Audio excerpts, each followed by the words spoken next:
Okay, we're still doing the same example where we had the 10 units in beginning inventory at $11.20 each. We purchased 8 more units on May 5th, sold some units, bought more, and sold even more during the month.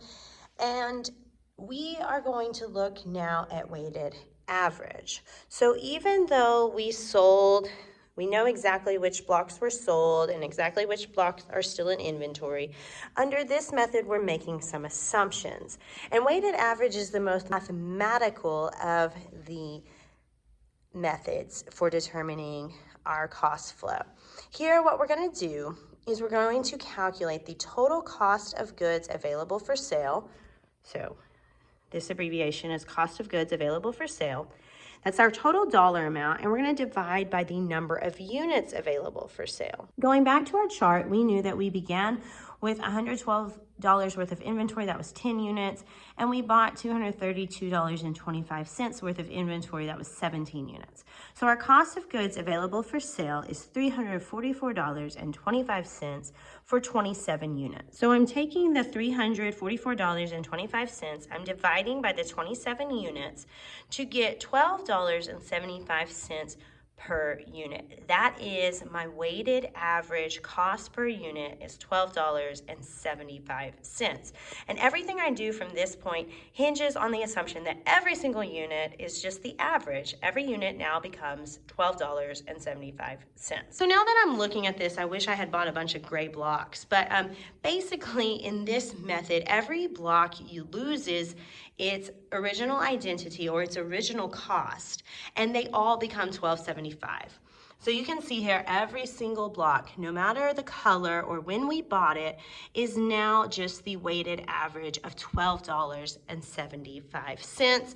Same with what's in inventory. So I tried to make this as haphazard as possible. I just randomly pulled 20 blocks from the merchandise inventory. So you can see there are 20 empty spaces. And I pulled them over to cost of goods sold. Why? Because I sold 20 units, and under weighted average, it doesn't matter which one they are because they're all now the same. So there's 20 units in cost of goods sold at $12.75.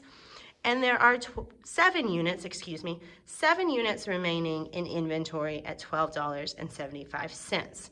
Again, this is an assumption. So it's important that I have 7 units of inventory recorded because I have 7 units left. And I have 20 units of inventory sold because I have 20 units that customers purchased. But the individual units don't have to match. It's an assumption. And here we're assuming they're all the same anyway. They're all $12.75 each. So my math is gonna look a little different over here. Rather than having the layers of inventory that we previously had written along here, we just have, for cost of goods sold, 20 units at $12.75 each for a total cost of goods sold of $255.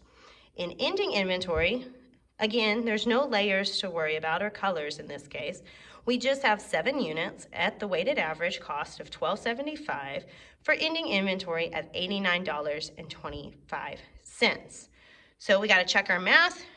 Cost of goods sold, $255, plus ending inventory, $89.25, does equal the original cost of goods available for sale of $344.25. In my journal entry, I'll have a debit to cost of goods sold of $255, credit merchandise inventory of $255 to show that I debited or increased that expense account, cost of goods sold, and I reduced inventory down to show that I no longer have those 20 units that were sold. Filling in our chart, our cost of goods available for sale of $344.25 did equal ending inventory plus cost of goods sold in both units and dollars. And finally, we've now completed our chart that looks like the one on the exam.